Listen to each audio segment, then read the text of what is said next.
This episode of the ResortLoop.com podcast is brought to you by Joffrey's Coffee and Tea Company. Joffrey's is proud to be the official specialty coffee of Disney.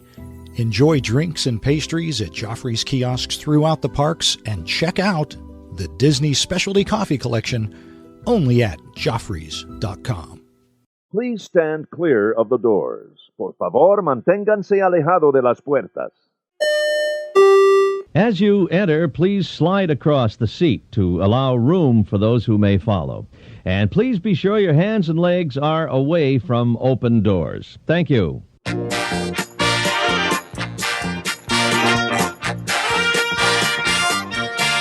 Hey, everybody, thanks for joining us. This is ResortLoop.com. I'm Tim Scott. I'm Bob Collar. This is 193. Bob, I'm very excited about 193. Are you? This is something we've been wanting to have on for a long time. But before we get to the meat of the show. Yes. The meat. Are we at Ohana's? Are you throwing that at me again? I am throwing it at you. We have a little contest information. We do. We have to reiterate on. We had our winner, Margaret Waters from Georgia, won our very first week. We're in the middle of our second week of this 2 years, 200 episode Looper Love giveaway. Yes.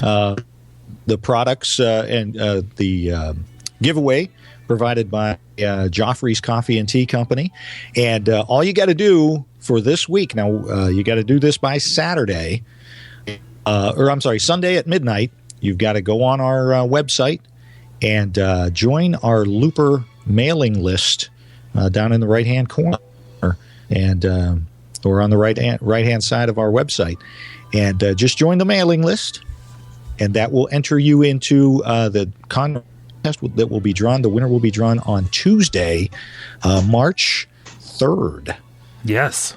So very excited about that. Again, 2 pounds of Joffrey's coffee and the highly coveted ResortLoop.com pin. So make sure you get in on that. And please continue. We failed to mention this, Tim.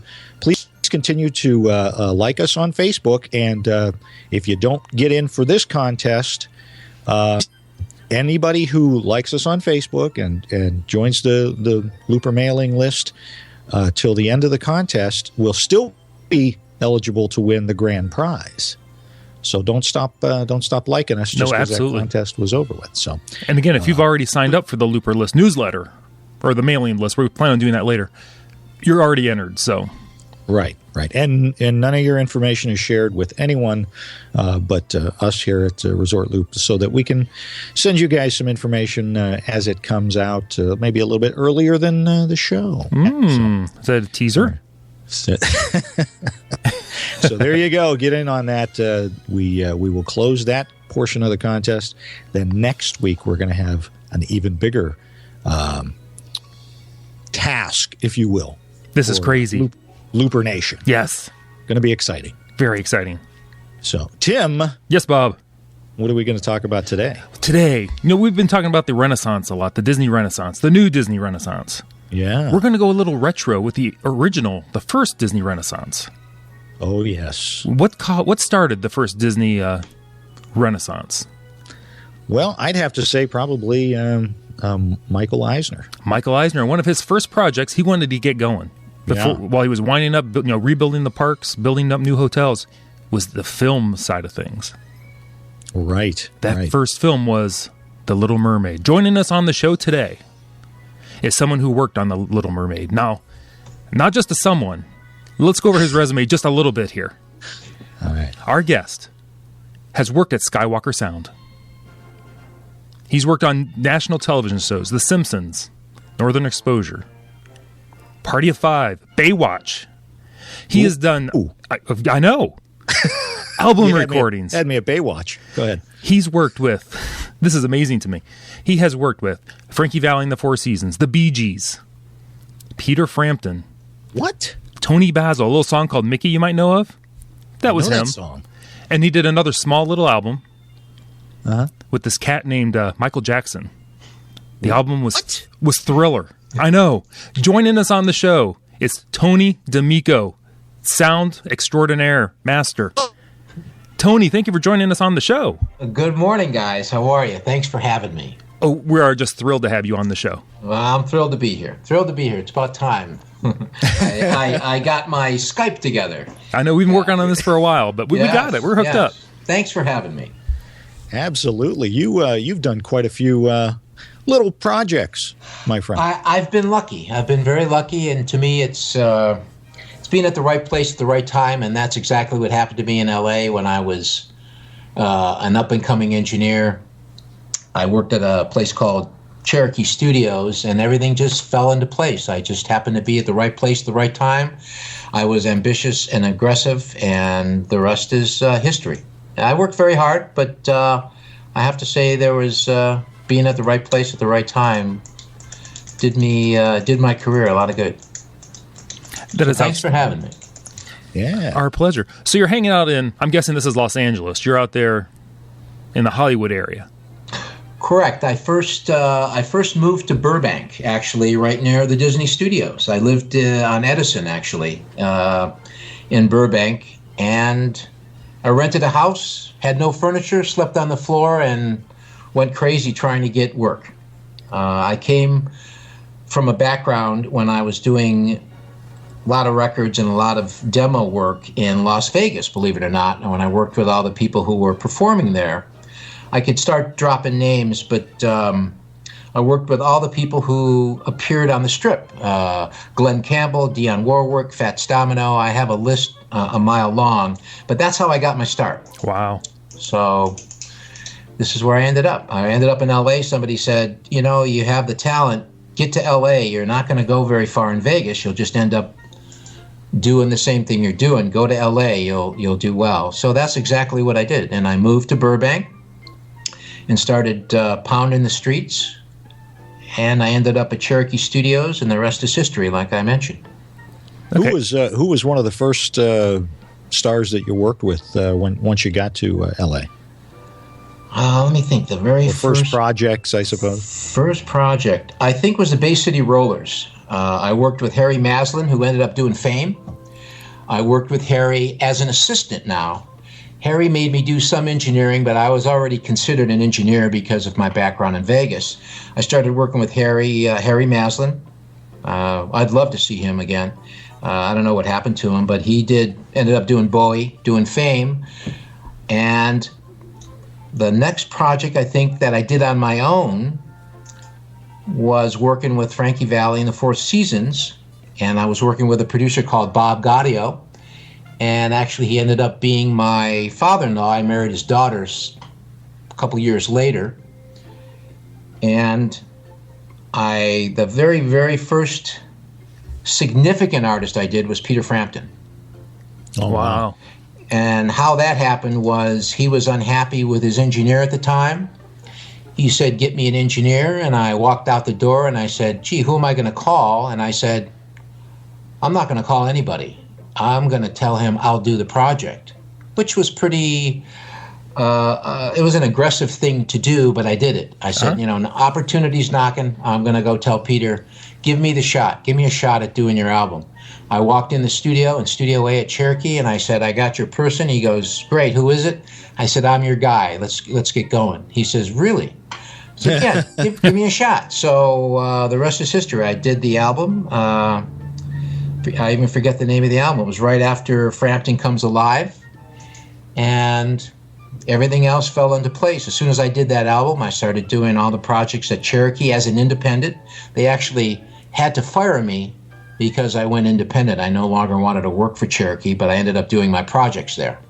Okay. Oh, wow. So that's how that got started. And then I can name list after list. As soon as my name got out, everything else, people started calling me.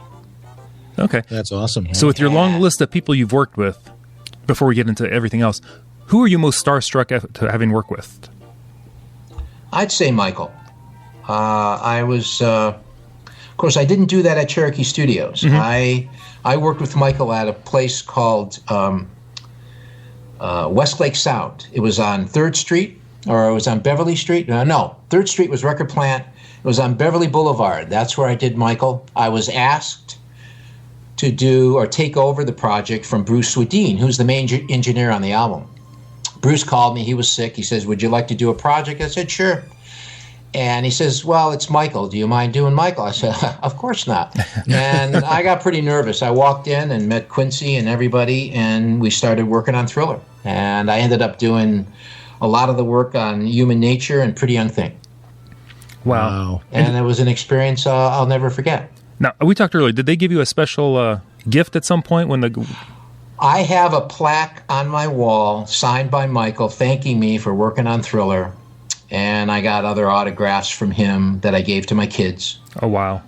And I got a platinum record for Thriller. Yeah. So. Wow. You also have a platinum album for Little Mermaid. For Tony Basil. Yeah. Right. Actually, Tony Basil was my first #1 hit way back then. I met her at Cherokee, like I mentioned. Ended up doing her album. Devo cut the tracks, which are they're from Akron. You know, Mark Mothersbaugh is pretty involved. I don't know what happened to Jerry Casale, but that's a whole other interview I could do about what happened on that album, but we won't go into that. But I ended up doing Mickey. It became a #1 hit, and then I kept getting calls. I got so busy, things were rolling for me. So that's awesome. That was like 1981. Mm-hmm. Wow. I did Mickey. Wow. That's that. Okay. So go ahead.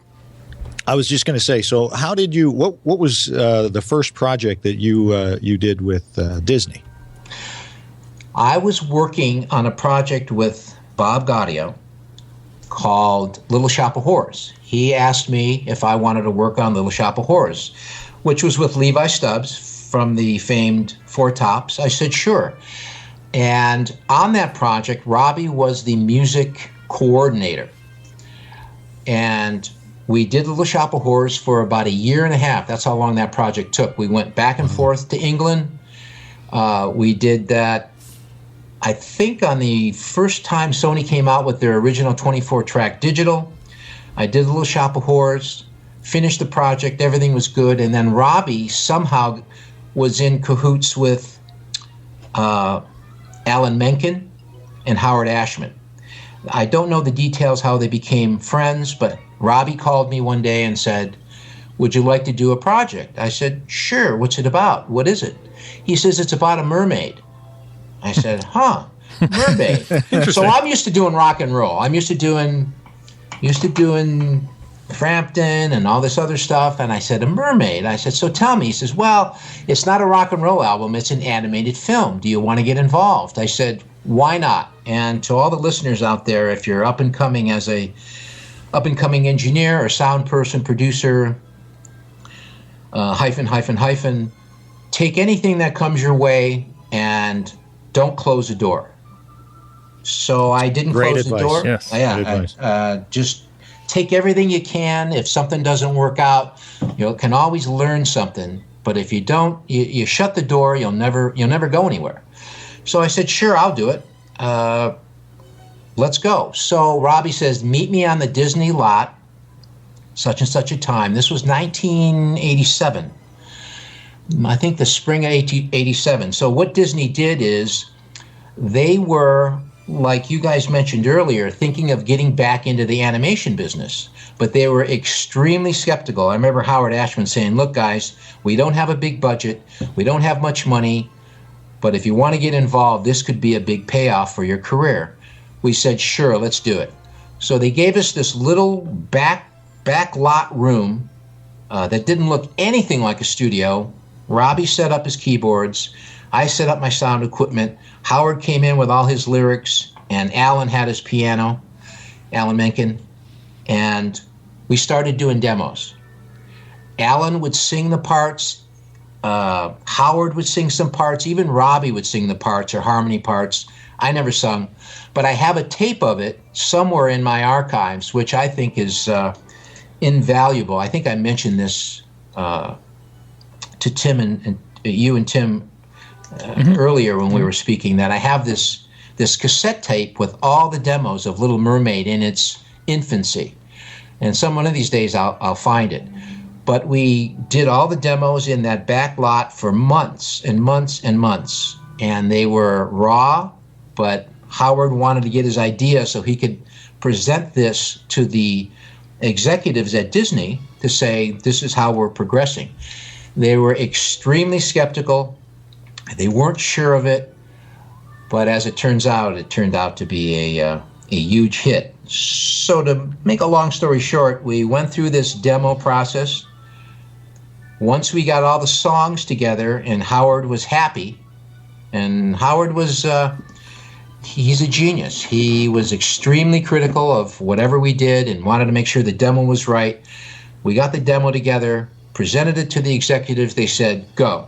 So they gave more money to Howard and said, okay, book a studio. So we finished our demo tapes, booked time at the record plant on 3rd Street, which was like the Hotel California. That was Hotel California. Oh, wow. So now some will debate whether Hotel California was in Sausalito record plant or the LA record plant. Either way, this was the place to record. This is where they had the hot tub and all the other stuff going on. And yeah, you can check in anytime you want, but you can never leave. And that's pretty much what it was. And when you were at the record plant, you were somebody. So, I mean, the Eagles were recording there at the time. So I was on top of the world. So anyways, I'm not sure the studio we were in. Probably the big one with the SSL console.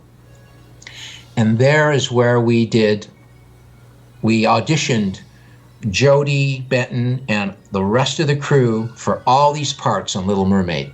Endless hours of auditioning. I think some were picked. I think they already knew Jody had the part, but we had to go through the audition just to please Howard and how he wanted to produce this.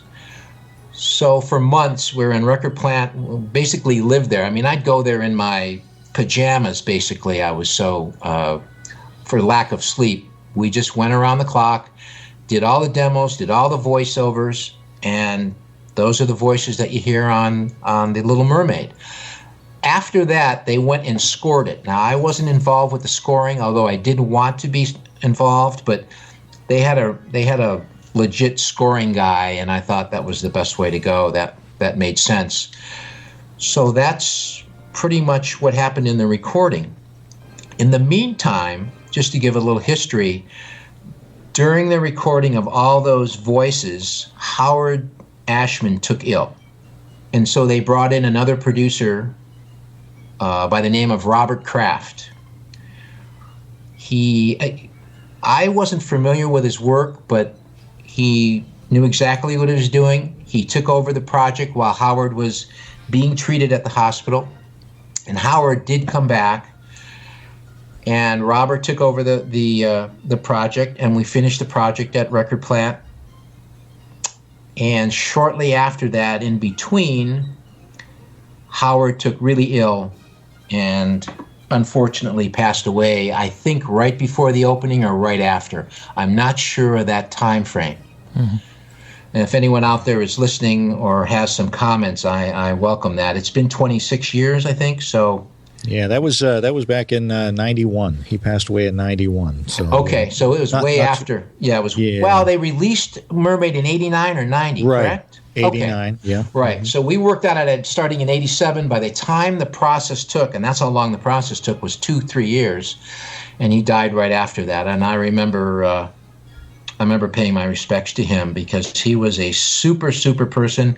We'd go to lunch every day and talk about the project. There I am sitting with Alan Menken and Robbie Merkin and Howard Ashman. We'd always go for sushi, and we talked about the project. And, gee, you think it's going to be a hit? You think it's going to go? And, we talked shop all the time. But It was a sad, sad day for the music industry when Howard passed away.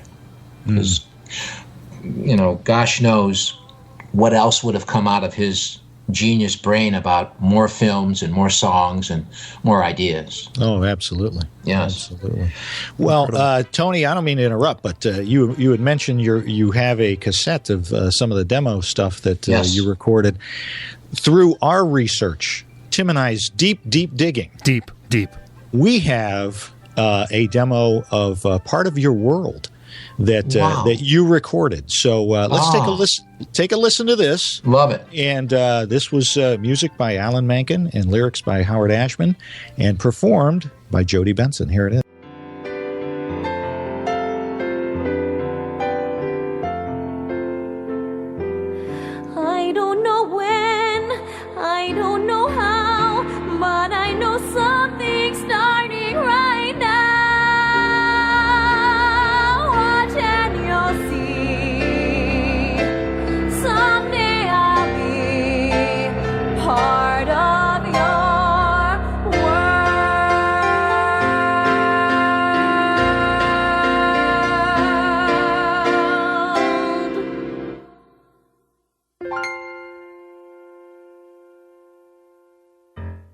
Wow, what memories! It almost brings a choked up feeling to mind because I remember the moment, and I'm very proud to have been part of that.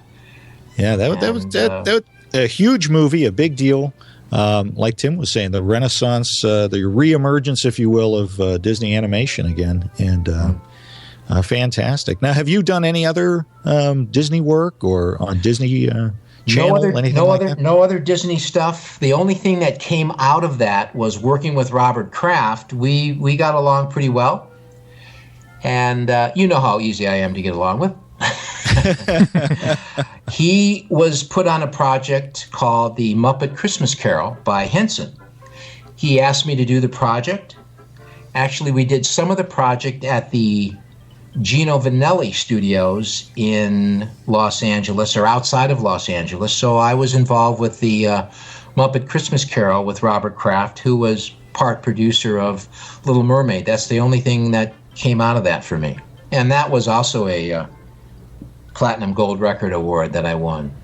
Wow. Yes. Mm-hmm. How many do you have? I think I have 6 or 7 gold platinum records. And I have 6 Emmy nominations. Wow. Yeah. You need to send us a couple pictures of your album. And actually a Grammy nomination for Mean Green Mother on Little Shop of Horrors. But no big deal, just a Grammy.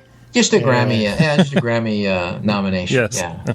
I wanted to also mention, while we were doing the Jodie Benson voiceovers and all the other characters for the show, for Little Mermaid, they had a camera person in there videotaping us working, actually doing the voiceovers for Disney. Now, somewhere in the Disney archives, they have this video. I'm sure they wouldn't throw it out. And I'd love to see it. I'd love to get a copy of it, because you'll see me behind the console with Howard and Alan and everyone else involved doing the making of Little Mermaid. I hope somebody contacts us or you and leads us into seeing where I can get maybe a copy of that, so I can show my children someday when I'm ready to kick it. You know what I mean? Yeah, so that would be very nice. I would love if somebody would respond to that. We will see what we can find out. Absolutely. Yeah, absolutely. Yeah. What else? I'm sorry, Tim, go ahead. No, I was just going to say. Now, was it incredible to listen to Jodie Benson in person? Because on our little clip there, I mean, her voice just sounds so amazing, just with no work done to it. Well, at Record Plant, I think I was using a 47 tube on her voice, which is a very, very high-end microphone made by Neumann. There's a plug, and I know Neumann. We use highly expensive microphones. We used highly expensive microphones for all the guests or all the different caricatures. And when I was doing the voiceovers, I never stuck with one mic. I would listen to them and say, well, their voice is low or high or squeaky or whatever, and I would change microphones. But for Jodie, we were using a 47 tube, or I was using a 47 tube. And when you have a talent like that, sometimes it just makes my job that much easier. When the timbre of their voice just fits. And this is where Howard came in. He was so critical of the sound of the voice and how it's going to portray against the picture. And he would always say, I'm not quite sure of the sound. I'm not quite sure this is the right microphone. And he knew enough to say, Tony, can we change it? Can we do something? And either I would change EQ, or I would back the singer up, or I would take off the pop filter, or actually change the mic, change the angle of the mic, maybe change the gobos behind them. Record Plant Studio A is a big studio, so I would put gobos around them, if you know what that is. Or maybe I should explain what that is. Those are like partitions, so you don't get any slapping of the sound. You want it sort of a little dead, but not too live, so I would put gobos up to capture the natural sound of their voice. And that was sort of the process. That was part of my job. And when you work with somebody with that quality of voice, you don't really have to do too much. You just try to capture the natural sound, and that's what I did. Some were easier, some were not as easy, but that's just part of the job. Tim, I got one more question for Tony. Mm-hmm. Now I know this. You worked at Skywalker Sound a little bit. Yes, for years. Did you do anything for any of the Star Wars movies? I did not. The only person I did there was Michael Jordan and Michael Jackson video. That's other than that, I mixed The Simpsons there, Northern Exposure, Baywatch, all those great TV shows there. The only outside project I did was with Michael again because he knew I was there. I did the Michael Jackson, Michael Jordan video. I'm not sure the title of it, and that's the only thing I did outside TV there. And actually, that was a monster project. It was a 3-day, nonstop, no sleep project. Wow. Yeah. I think I worked like 49 hours straight. Gee. Yeah. That's crazy. Yes. Mm-hmm. Any ties? Now this will make Tim's day if you answer yes to this question. Any ties to Michael Jackson's Captain EO? No. Video. I'm sorry. And I failed the test. The only thing I will say is, besides the TV shows I did, was meeting George Lucas and getting books from him and a signed book from him. That's somewhere in my storage. Aside from that, I had the pleasure of having him give a speech. He gave like a speech for an hour about the business and how Skywalker's progressing and Star Wars, and he took questions, and that was something I'll never forget. We sat in Studio B, and he got up in front of the stage and talked, and we just sit there and gawked at him and just admired who we were listening to, and that was a moment in my life I'll never forget. That's very cool. Wow. Mm-hmm. Now, this was at Skywalker South, not North, down in Santa Monica. That's where I worked. Oh, okay. Mm-hmm. I didn't know there. I had Yes. no idea there were two of them. I There didn't was realize. a Skywalker North and a Skywalker South. And there's a whole other story about the South part and the North part, but that's for another show. Awesome. Yes. Mm-hmm. That was a good time. That was a very good time in my life. That was 92, 93 when I met George, and I was working at Skywalker doing all those TV shows. That's awesome. Mm-hmm. Well, Tim, Yes, I Bob. think that's all I've got for Tony. Tony, if anybody wants to contact you and ask you any questions, or there anything, do you have anything you want to give out there? I'm not on Facebook, believe it or not, or Twitter. I'm thinking about it, but I can leave my email. It's avdamico@gmail.com to contact me. I welcome any email. I wonder if I'll get a lot. I wonder if my inbox will blow up. Will it blow up? I think it'll blow up. Well, we're hoping that it blows up with some information on that video for you. That would be awesome. Yes, I really, really, really welcome that. Well, thank you so much for joining us. Tony, thanks for being on the show. It's been great. Everybody, thanks for joining us. I'm Tim Scott. You can find me on Twitter at ResortLoopTim, Facebook, Tim Resort Scott, and we have the website, ResortLoop.com. I'm Resort Loop Bob on the Twitter and Instagram. Don't forget Facebook.com/Resort Loop. Don't forget to go to our website and sign up there. And Tim, where else can they listen? You can always listen to us on the Stitcher. Thanks for joining us, everybody. This has been The Gateway to the Magic. See you, everybody.